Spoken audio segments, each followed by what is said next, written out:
spicy. Jimmy Garoppolo on there could be a benefit, but have they kind of burned that bridge? We'll say this. Gardner Minshew is the best backup in the NFL. I love Gardner.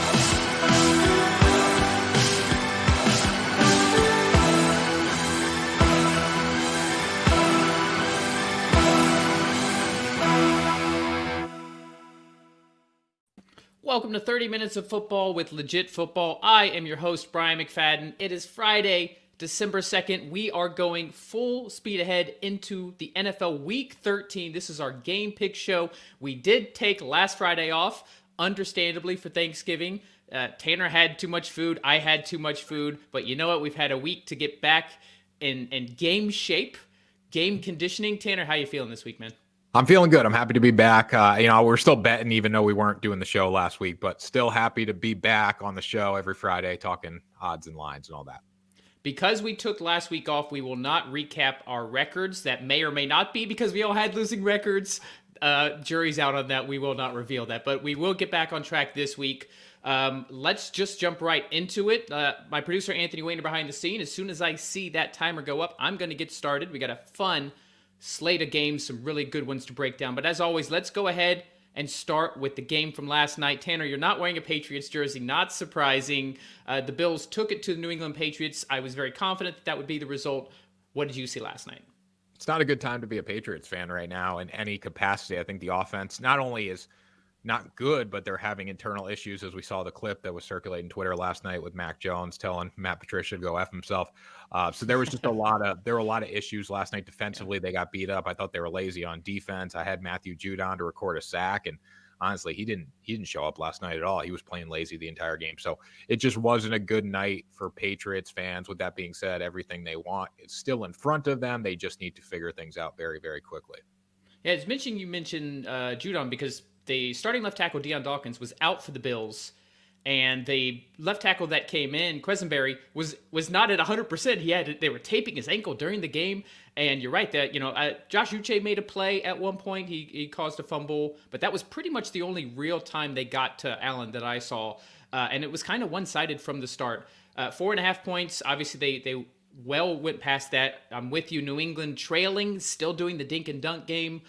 I've not been a fan of the Matt Patricia, Joe Judge experience all year. I don't know if we've seen anything other than like a glimmer of hope here and there to make us think that that's something worth keeping going forward. Real quick, because you're a Patriots fan, how do you see the rest of the season shaking out for them? I think it's kind of a wash, honestly. I think they're going to have a decent year. Not decent for what we've seen, but I don't think they'll make the playoffs. I think they'll get eliminated. I just don't see this team the way they're playing, and especially now too with that, just the negative energy on the sideline. Like, that's the worst thing to see, because it just shows that people aren't on the same page, and that will seep through the organization. So I think they need a lot of changes. They're now in the number 9 seed, so they basically need to almost all but win out in order to still have a shot at making the playoffs in a very tough AFC.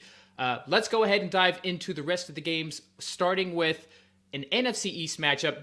Speaking of playoffs, the entire NFC East is currently sitting in the playoffs from Washington on up to Philadelphia. We have an NFC East matchup here.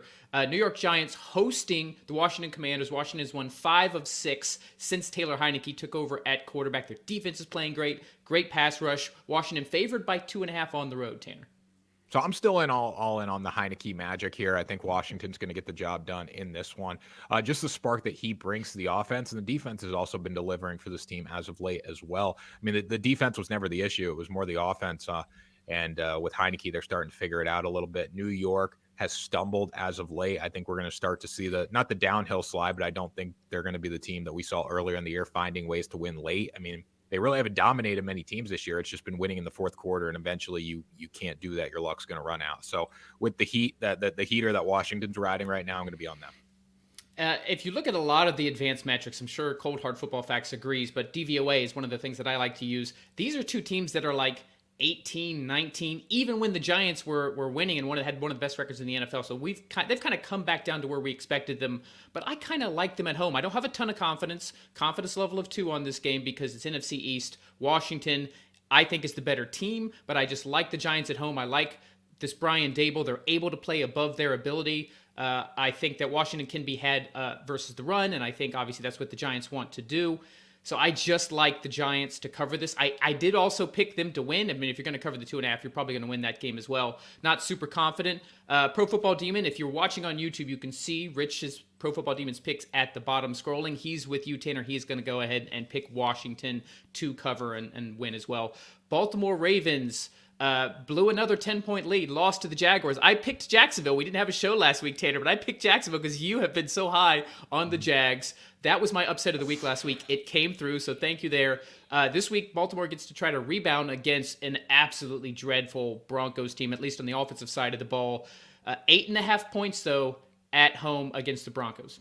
So I had the Jaguars winning last week too. That was my best bet of the week, honestly. So that was good to see. But anyways, here I'm going to be on Baltimore, Denver. I can't trust them after what they did against Carolina last week. I thought Denver was going to win. I thought -1 was a very, very good bet. It was not, unfortunately. Baltimore, I don't really trust either, but they're going to score more points than the Broncos are able to score. So that's basically my logic for this game. Well, all the games that the Ravens have lost this year, they had a 10-point lead at some point. There's no way the Broncos can make up a 10-point lead. I'm sorry, they're just not with Russell Wilson, a quarterback, Nathaniel Hackett as head coach. And so I think we'll see what the Ravens do, what they've been doing all year, getting out to early leads, but the Broncos won't be able to come back. I am picking the Ravens. Pro Football Demon is picking the Ravens to cover that 8.5 points. This is one of my more confident picks because we have seen, 10, 11 weeks now of this Broncos offense. Like, this isn't, there's no blips. There's no, he's going to turn it around. No, this is who they are at this point. And so I'm confident the Ravens will not only win, but cover that. Let's talk about the Pittsburgh Steelers. Just beat the Colts on Monday night. Played a highly competitive game against the Bengals the week before. 1.5-point road underdogs at the Atlanta Falcons, Tanner. Yeah, so you got to think in the NFL, like 2.5 is a standard spread when things are pretty even. So bookmakers lean towards Pittsburgh being the better team in this one, the slight better team, even though they're a 1.5 underdog. I love their ability to run the football right now. Even when Najee Harris goes out, Benny Snell comes in, had a day against the Indianapolis Colts. I think Kenny Pickett's getting a little more comfortable in this offense as well. And Atlanta is not the cover team that we know and love early in the season. They've fallen apart too when it comes to cover and spread. So I think Pittsburgh does win this game outright. Obviously, if they cover 1.5, they probably win outright. So that's what I'm going to be on. I agree with you. Well, also a fairly high confidence level of 9. That's out of 15. Once again, guys, the higher number, more confident, lower number, less confident. For a lot of the reasons you listed. Also, Atlanta, some of the reasons that they were able to cover so early in the years, they were able to run the ball effectively. They're not as good running the ball. Marcus Mariota, he was always a liability, but he was able to produce with his legs, but his passing has really cost them in multiple games. He threw that interception to seal their loss to Washington last week in the end zone. And then the one true weapon they have, Kyle Pitts is done for the season. So there's not a lot they have one of the worst defenses on the other side of the ball. I think Kenny Pickett, who has shown to be, he moved the ball against a pretty good Colts defense on Monday night. Benny Snell played great. It doesn't look like Najee's going to play, but Jalen Warren is looking like he's coming back. He's been a good rookie, so I just like the Steelers to cover and to outright win this game on the road. Pro Football Demons picking the Falcons. We never have him on the show on Friday, so we don't know his reasoning, but I'm curious. Though he's going to go with Atlanta there. Let's talk about Pro Football Demons Jets. 3.5-point underdogs on the road. We saw at least 1 week this season of the Mike White experiment last week where they absolutely trounced, albeit a very bad Bears defense, but they looked fantastic. The defense has been a top 5 defense basically all year. The offense, at least for 1 week, has caught up. Minnesota got trounced 40-3 the week before against the Cowboys, but then they were able to squeak out a victory against the Vikings. How do you like this one, Tanner? So I'm not a fan of the Vikings. I have not been a fan of the Vikings as of late. If you go to Cold Hard Football Facts, you can check this out. We wrote an article on them talking about how they're not really an efficient football team. Kirk Cousins is not the guy, and defensively they're not good really in any area. They have a good run game, and that helps, but you're also going against like a top 5 defensive rusher rating front with the New York Jets. So that's going to be very, very hard. I think if the Jets can throw the ball like they did last week, obviously they're going to be in this game. I'm going to lean towards them at +3.5, just thinking that they'll be able to slow down Minnesota's offense enough to be in the game. Yeah, so if you look at some of the advanced metrics on DVOA, it seems to align with what Cold Hard Football Facts is saying. Minnesota has actually been like a 20 to 22 overall team. Their defense is actually probably bottom third in the NFL, both against the run and against the pass. They also haven't really generated a consistent pass rush. Zadarius Smith has had good games. Danielle Hunter's talented, but it's not something they can really rely on. And on the other side of the ball, their offense actually isn't that efficient either. They've got who is essentially the number one wide receiver in the NFL. A lot of their wins have been just Kirk Cousins deciding to just chuck it up to Justin Jefferson. And guess what? Jefferson is that good that he can win them games. We saw it against Buffalo. David Marazzo brings up a good point in the chat. He's going to go up against Sauce Gardner this year. PFF's number one rated corner. He's a rookie, and he's the top rated corner in the entire NFL right now. On the other side, DJ Reader's number 9 in PFF. This is a very, very good secondary. And if you can focus that defensive secondary on the one person who can really beat you in Jefferson, I like the Jets pass rush against this Vikings offensive line. Christian Darrisaw is still questionable whether he's going to come back. To me, this is not only a no-brainer and a very high confidence level of 12 for them to cover, but also to win this game. I don't like calling it my upset of the week because I think the Jets are a better team, but for 3.5 points, I'm definitely going the Jets. No surprise, Pro Football Demon is aligned with us, picking his Jets to win this game easily. Let's talk about the return of Deshaun Watson, his first game back, and he gets to play his old team, who just happens to be the absolute worst team in the NFL right now. It is in Houston, 6.5 points. I have a confidence level of 1. I won't, go into detail just yet, but the level of uncertainty. I want to hear your thoughts on this, Tanner. We don't know what Deshaun Watson we're getting here, right?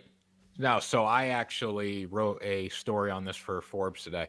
I believe Houston will cover at +6.5, +7. It's up to in some places now. I can't trust Cleveland. Defensively, they're actually worse than Houston, giving up points. They're giving up 3 more points per game. Both teams are giving up a lot. I would probably take the over in this one because I do think Houston's going to have some success running the football with Dameon Pierce against Cleveland. And I think Nick Chubb is going to have a big, big day. Houston's one of the worst teams in defensive rusher rating in our metrics. But I'm going to lean on Houston just because defensively Cleveland has not been able to get stops. Yeah, and that's exactly the route I went. I am picking Houston to cover this. My confidence level of 1, and by the way, and eager to get your thoughts too, I'm not touching this game from a betting standpoint. We just don't know what we're getting in Deshaun Watson. We know what he was 2 years ago, but this is a guy who hasn't played competitive football in 2 years. The only sample size we got, granted it was the preseason, he looked pretty terrible, and he also hasn't practiced with this team. This is not a team he's been on for years. He's new to the Cleveland Brown organization. He practiced in the preseason and then has not been able to even enter the facility since then. There's just too much uncertainty in this. At the end of the day, Cleveland's too talented. I agree with you. I think they will win this game. I'm not picking Houston for the upset, but 6.5 points. Dameon Pierce against a very bad Cleveland run defense. And Houston has maybe the only run defense that's worse. So this is I agree. I think Nick Chubb has a big day, but I am going to pick Houston to cover it. Pro Football Demon thinks that the Browns can win by 7 points or more. We'll have a lot more data and be able to pick them better once we see how Watson looks, but we just don't know. He's going to be rusty at minimum. Maybe we see a Le'Veon Bell situation where he sat out a year and he was not the same player when he came back. Let's talk about our producer Anthony's Detroit Lions. Had a winning streak going, nearly knocked off the top-rated Bills on Thanksgiving Day. I know this spread has gone a little bit. I think it might have gone even further up, but I had them as 0.5 point underdogs at home against the Jacksonville Jaguars. I know you're big on Jacksonville this year, Tanner, but what do you see in this game? I'm big on Jacksonville, but I also believe Detroit can definitely be in this football game. I'm going to take Detroit at home. I think they do have the advantage throwing the football down the field. I mean, Jacksonville was very, very good last week. I think it was a big moment for them. They stepped up, but at the same time, too, Detroit's at home. You're getting a point, half point to a point. Just take that and hope for the best. This is a true pick'em game. Jacksonville's been up and down. So is Detroit, but the one thing I do like Detroit is their mentality a little bit. Yeah, they have their biggest weakness because they've been able to score points pretty much all season with the exception of that game against the Patriots where we got kind of like vintage Jared Goff. But their defense was a liability. Their defense has actually been very good. They were able to slow down the Bills at certain points on Thanksgiving.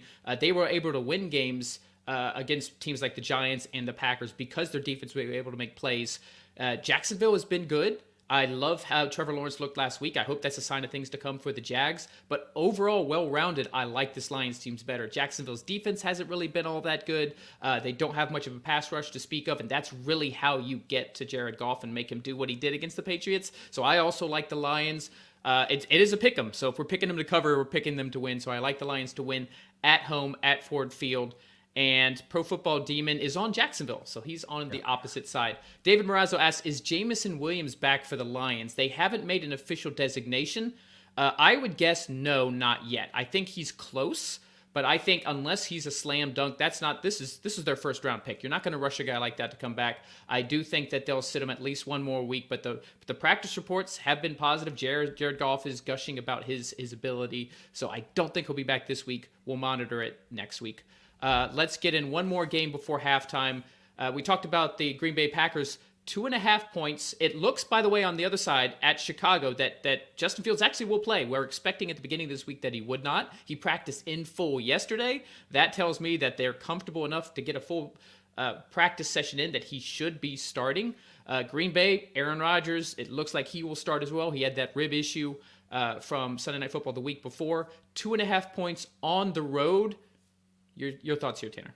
I can't trust the Chicago Bears after giving up what they gave up to Mike White. Not saying Mike White's not a talented quarterback, because he did that last season when he played too, but you just can't get behind that at all. I'm going to be on Green Bay here at 2.5 with Aaron Rodgers being back. He's going to play until they're mathematically eliminated. Could be after this week, who knows? But I think Green Bay's ability to run the ball is going to give them a very, very good offensive showing against the Chicago Bears. As long as they can neutralize Justin Fields, and he is still beat up. So if they can neutralize his legs, they will be just fine and cover this. Even if they can't, when Fields was playing, the Bears were still losing because they weren't able to stop on defense enough plays to make up for the points they're scoring on offense. Let's pause there. We will go and get my picks from Pro Football Demon and me on the Bears-Packers game after the half. But quickly, as always, guys, legitfootball.com. If you haven't already signed up, do yourself a favor. Sign up for our daily free NFL newsletter. We curate the top 6 stories, break it down so it's nice and digestible. Get through it, 5 minutes or less. Get about your day every single morning, Monday through Friday, all year long. Get the NFL news sent to you as well as the top injury news. Tanner, let us know about where they can find you and Cold Hard Football Facts.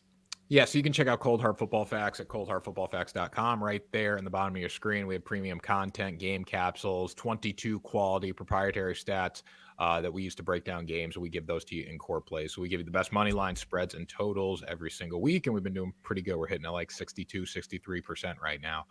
So make sure you check that out, and you can get the rest of the year for $49.99 with code December. It's a no-brainer. You've seen the success he's had on this podcast, both with the player props and the picks against the spread. Check out coldhardfootballfacts.com, guys. All right, Anthony, go ahead and get the second half timer. We're not wasting any time. We're rolling on. I'm feeling good.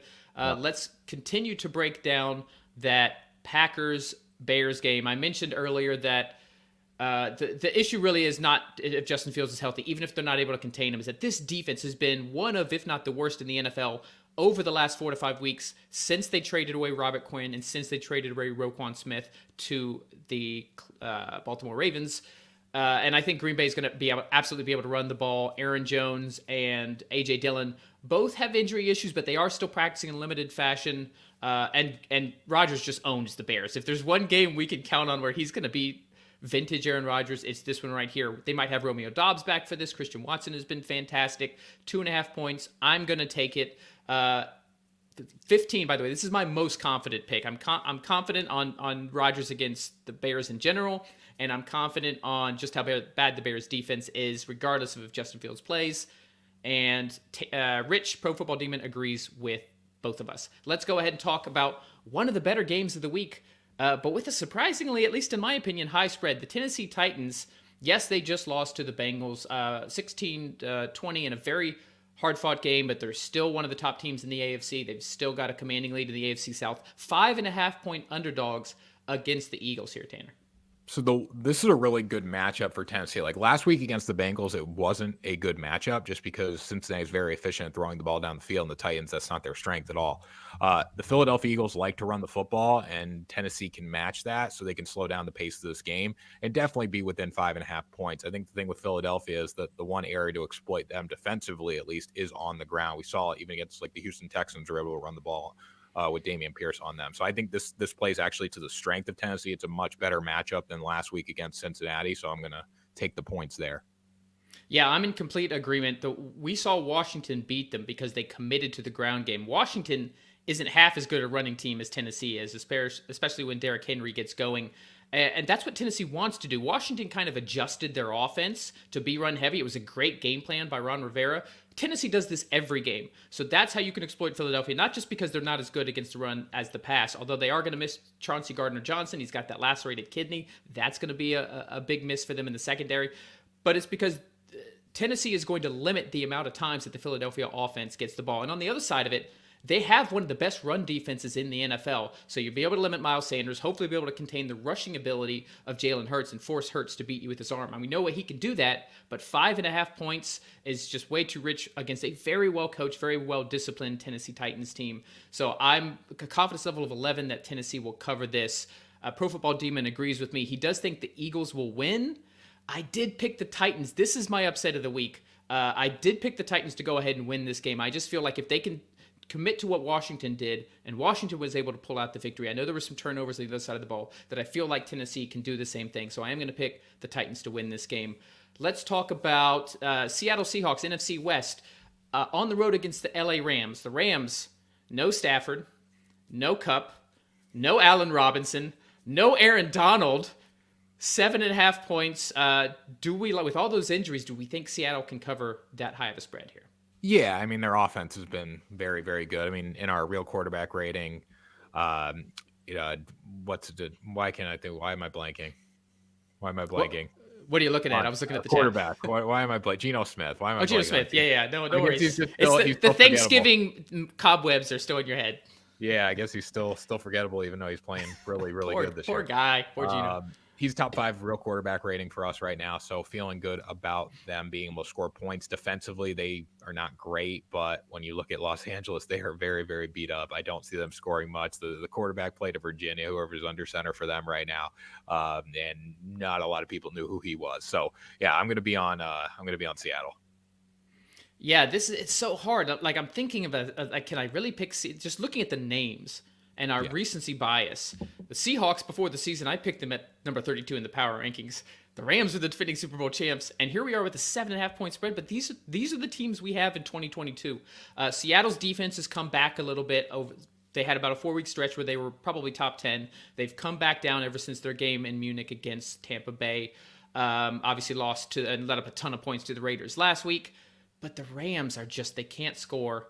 They've got a backup quarterback, an absolutely devastated offensive line. Oh, and by the way, they don't have one of the best players in the entire NFL and Aaron Donald on the other side. There's just not a lot to get excited about. LA is no home field advantage. The fact that it's in LA doesn't affect me. I am picking Seattle to win. It is a division game. There's some familiarity there. So my confidence level is 7. I'm not slamming that you should be betting this 7.5 points. The spread does worry me a little bit. But if you just look at, as Tanner would say, the cold hard football facts. If you just look at the data here, it's like Seattle should win this game by 10 points or more. I'm going to wait for Pro Football Demon's picks to come back over. He is going with the Rams to cover. So he thinks the Seahawks will win, but he doesn't think it'll be by 8 points or more. Let's go ahead and get to the game that a lot of the people in the chat and me as well is very excited about. Miami Dolphins on the road. 3.5 point underdogs at the San Francisco 49ers. I will be at this game. So excited. Levi Stadium's about 20 minutes from my house. Was supposed to go to this game 2 years ago. COVID hit. Didn't get a chance because they didn't let anybody in the game. I'll be at tailgating with John Chapman from the 49ers Rush podcast. I'm going to let you kick this one off, Tanner. How do you like Dolphins getting 3.5 points on the road against the Niners? I mean, I like it. I think this is a bad matchup for San Francisco just because they can't throw the ball down the field as much. I mean, offensively, they're not a super explosive team. We've seen them pop off a few times this year, but it's not like Miami. We know Miami's going to score. They have the ability to give up a lot of points, but in a shootout, I do trust the Dolphins a little more because if it turns into a shootout, obviously San Francisco's defense is not super effective there.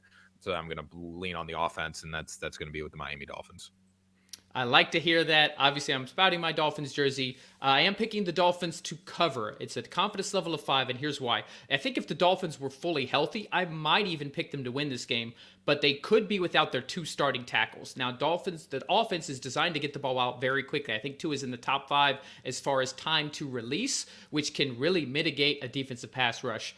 But even last week against the Texans, as soon as Teron Armstead went out of the game, Tua was sacked 3 times, and then they just pulled Tua because they were up 30-0, and it didn't make sense for them to have him in anyway. So that is the one thing that concerns me here. If they're really not able to execute, if the familiarity the 49ers defense has with the Dolphins offense allows them to make Tua hold the ball even just a second longer, guys like Nick Bosa will be able to get in against those backup tackles. There is a big drop-off between the 2 Dolphins starting tackles and the tackles that are behind them. So that is my one concern here. But I still think the Dolphins will be able to score points. I still think it'll be close. I think 3.5 points is a little rich, considering that the Dolphins have either number 1 or number 2 in offense efficiency and DVOA for the entire league. Really, only the Chiefs can compare. So the fact that you think they might lose by 4 or more is a little worrying. I am picking the Niners to win, though. I do think San Francisco will ultimately pull it off at home. The Dolphins defense has played much better lately, but they were really, really bad to start the season.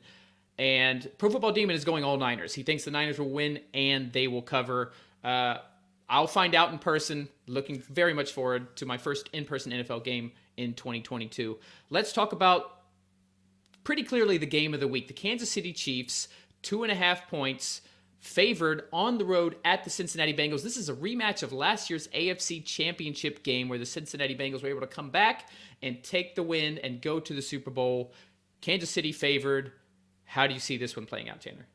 I like the Bengals in this one. I like Cincinnati at plus 2.5 here.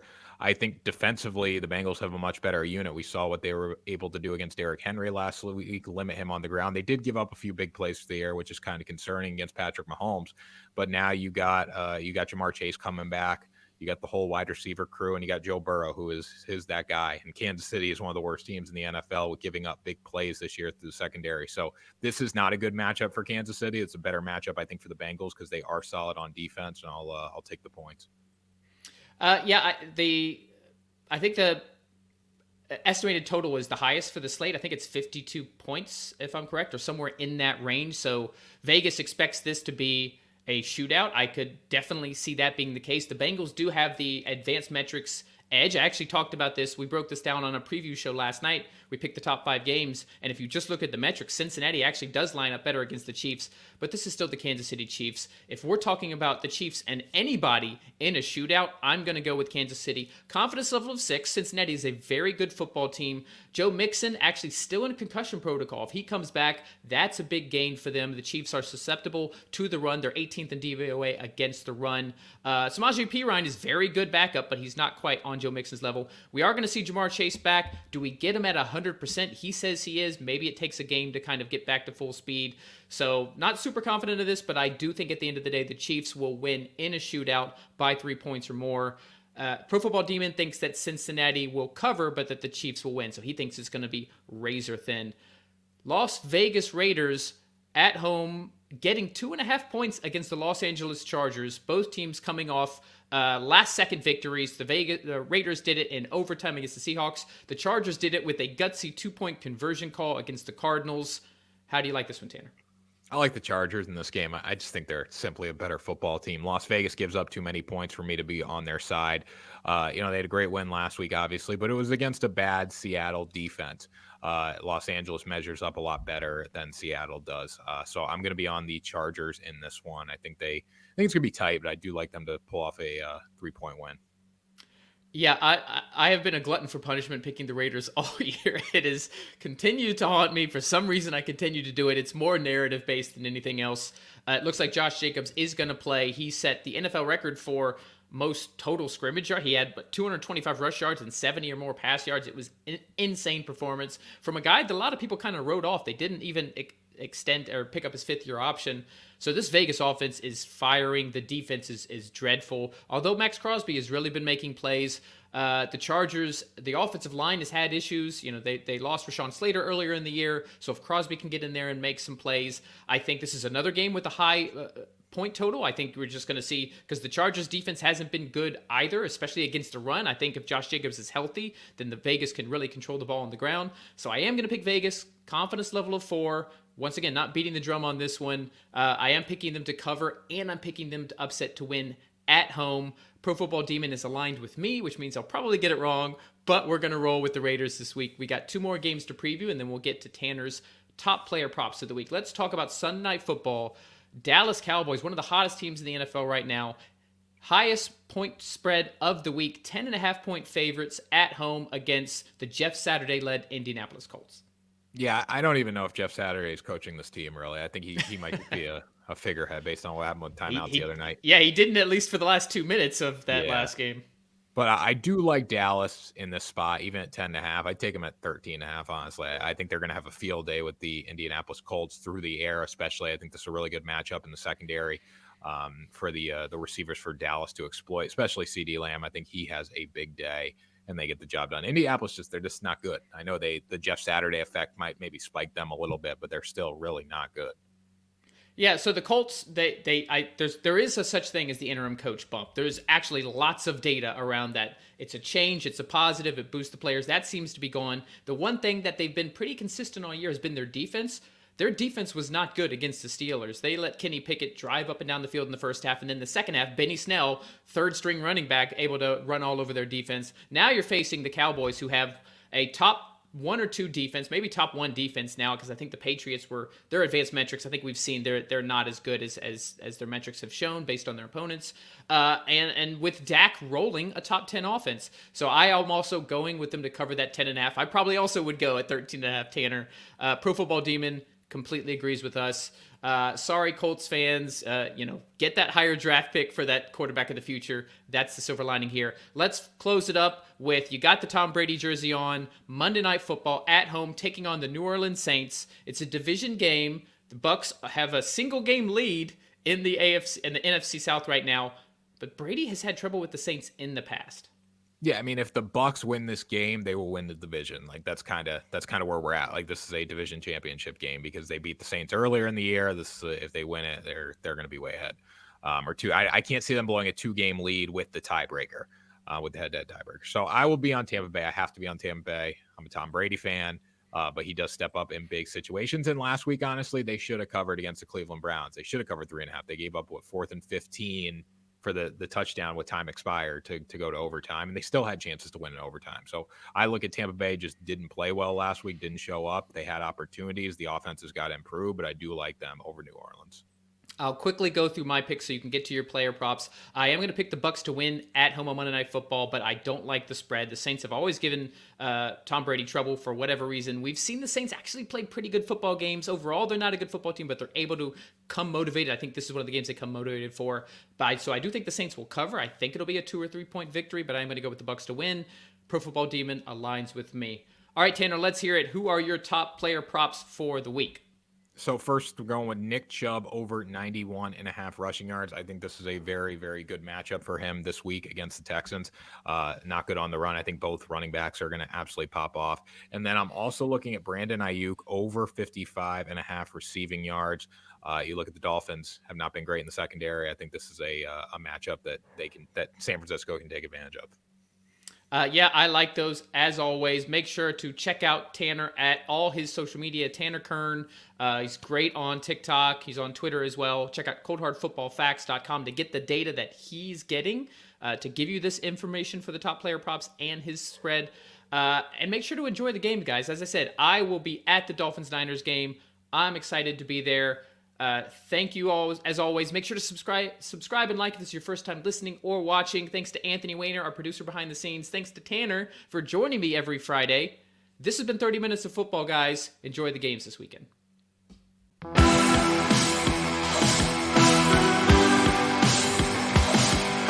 That's spicy. Jimmy Garoppolo on there could be a benefit, but have they kind of burned that bridge? We'll say this. Gardner Minshew is the best backup in the NFL. I love Gardner.